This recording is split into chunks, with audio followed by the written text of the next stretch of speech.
Hello guys! Hello Scorpio! Welcome dito sa aking channel, Kapalaran 888 Scorpio. Alamin natin kung anong messages, vibration, gabay energy para sa lahat. Scorpio, this is weekly tarot reading. Ano ba ang energy, vibration na para sa mga Scorpio? Tingnan natin. Scorpio, gamitin mo yung intuition sa panonood, Scorpio. Okay, 3 of Cups. Justice, wow. Okay. 7 of Wands. Itong dalawa na to, contradicting siya. But, okay, tingnan natin. Scorpio. Okay, comment down below if you resonated sa ating mga videos, ating mga messages. Tingnan natin. Okay, Scorpio. 3 of Cups. 3 of Cups. Sinasabi ng bara sa iyo, Scorpio, na congratulations. Congratulations because there's a new contract. There's a karmic lesson, karmic contract, karmic blessings na posibleng darating sa iyo, Scorpio. Sinasabi ng barahan na to na there's celebration, maybe a despedida party. There's recognition, awards, rewards because of your hard work. May contract signing, may visa, or kung ano man siya. 7 of Wands, meron ka, Scorpio, na kailangan ipaglaban. Maybe this is relationship, maybe this is job, but meron ka din na kailangan i-give up para makapagsimula. Wow. Ang sinasabi ng bara sa'yo dito, Scorpio, na merong iba sa inyo, hindi naman lahat, na kailangan yung i-sacrifice, yung inyong own happiness for the sake of your job, for the sake of your new beginnings. Comment down below if you resonate. Okay, thank you. Let's clarify.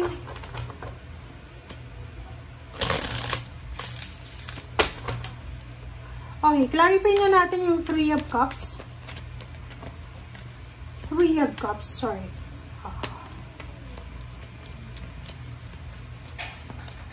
Okay. 3 of Cups, 5 of Swords, which is mayroon din dito, so double confirmation. Okay, wait lang guys. Kunin natin lahat ng energy. Strength.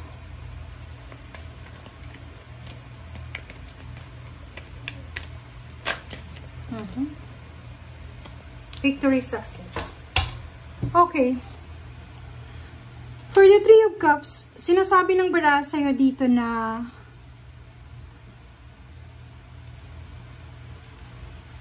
mahirap gawin to.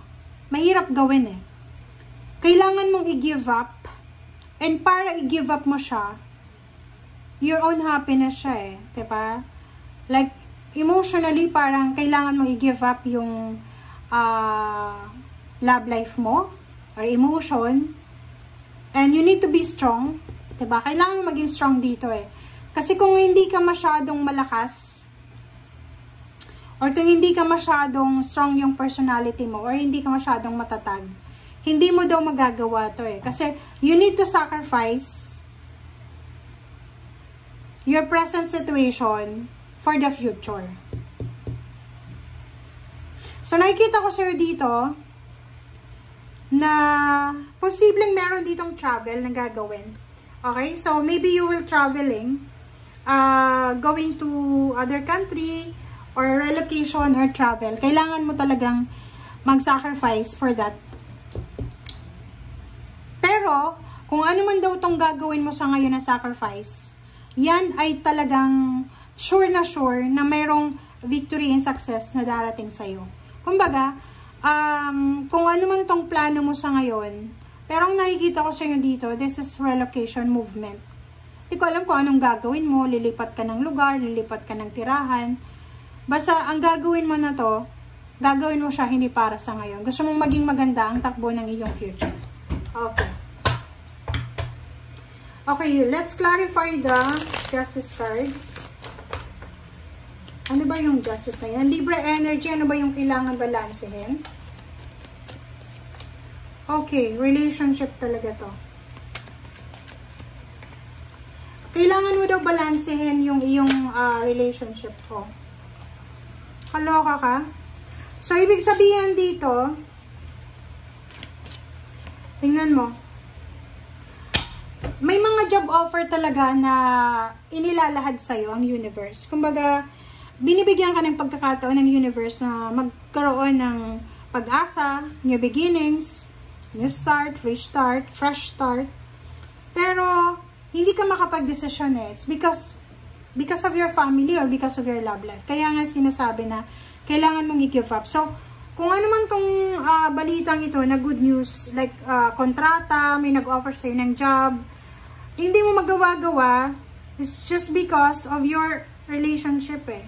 Parang hindi mo siya mapag-desisyonan kasi maybe you're married or you're living with abusive or medyo negative or toxic na tao na hindi mo mapag-desisyonan. Okay. 7 of Wands.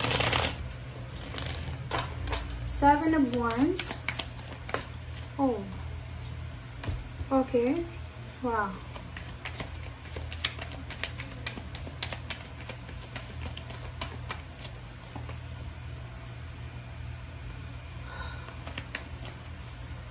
Scorpio to eh.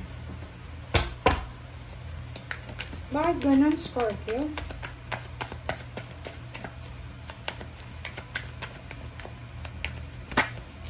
Alright. Okay, Scorpio. Sinasabi ng barahan na to na kinakailangan mo daw na balansehin yung sitwasyon. Hindi ka dapat magpadalos-dalos sa iyong desisyon. It's because, pag nagpadalos-dalos ka sa desisyon mo, posibleng masira yung diskarte mo sa buhay.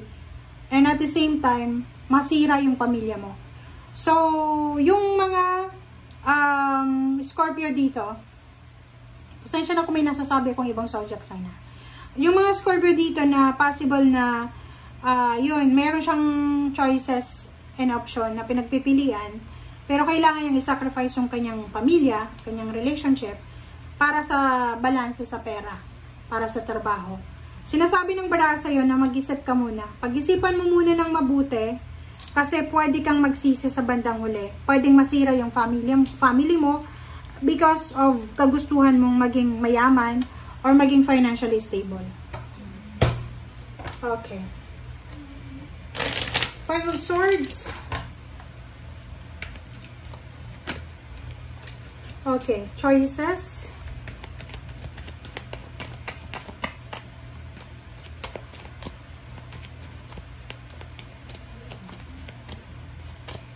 Okay. Wow.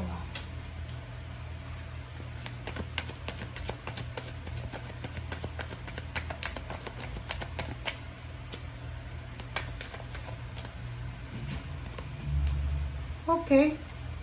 So, nakikita ko sa'yo dito, sinasabi ng barahan na ano man ang desisyon na gagawin mo, lalo na sa linggong ito, wala kang dapat nasisihin na. Wala kang dapat nasisihin, kundi ikaw lamang. Eto sa barahan mong to, meron kang mga mentor, meron kang mga tao dyan sa paligid mo na, kumbaga, nagbibigay sila ng mga point of view, may mga kinikwento ka na plano mo sa buhay, and meron naman silang binibigay sa'yo na mga parang advices. But you need to be very careful sa mga advices na to. Kasi sa bandang huli, kung ano man ang desisyon na gagawin mo ngayon, masira yung pamilya mo because of mga parang mga advices sa'yo ng mga tao dyan sa paligid mo, ikaw din yung magsasuffer, hindi naman sila. So, sinasabi ng baraha sa'yo dito na you need to be very, very careful. Huwag masyadong huwag masyadong makikinig sa mga tao dyan sa paligid mo. You need to be water sign, diba? Water sign ka dapat na kailangan mong pag-isipan bago ka gumawa ng desisyon. Wag dapat padalos-dalos. Okay? And the full last card. Ano ba ang gustong sabihin yan? Di ba? Kung makikita mo dyan, Scorpio, sinasabi, zero the full, dalawa, same siya. Sinasabi dyan ng baraha sa'yo na marami pa na darating sa buhay mo. Marami pang offer, marami pang new beginnings ang darating sa buhay mo. So, you need to be very intelligent, very wise sa kung ano man to na gagawin mo. Nakikita ko sa'yo dito, posibleng gusto mong bumalik sa dating ikaw. Like, for example, may asawa ka ngayon, gusto mong bumalik sa pagiging single. Wala kang trabaho sa ngayon, parang gusto mong bumalik sa dati mong trabaho. Gusto mong bumalik doon sa dating pinagkakakitaan mo. But the problem is, meron ditong dalawa na zero the full. Yung parang sinasabi na, meron ditong choice in option, meron ditong pinipresent sa yung universe na pwede kang magsimula. Okay? Okay, so tingnan natin ang advice sa'yo ng baraha. Okay? Okay, advice, new home. Moving is a step in the right direction for you. Yun. Sinasabi ng baraha sa'yo na siguro kung talagang gusto mo ng new direction, ikaw yung masusunod. But yun nga sabi ko sa'yo dito kung ano yung option, yung choices mo, walang dapat nasisihin wala kang dapat sisihin, but i-push through mo kung talagang yan talaga ang gusto mo. Okay. Ikaw yan it's either babae ka or lalaki, but you are thinking for relocation, for movement, for travel, parang ganun. So, yun yung focus mo sa ngayon. Okay, so thank you guys for watching and see you again. Bye!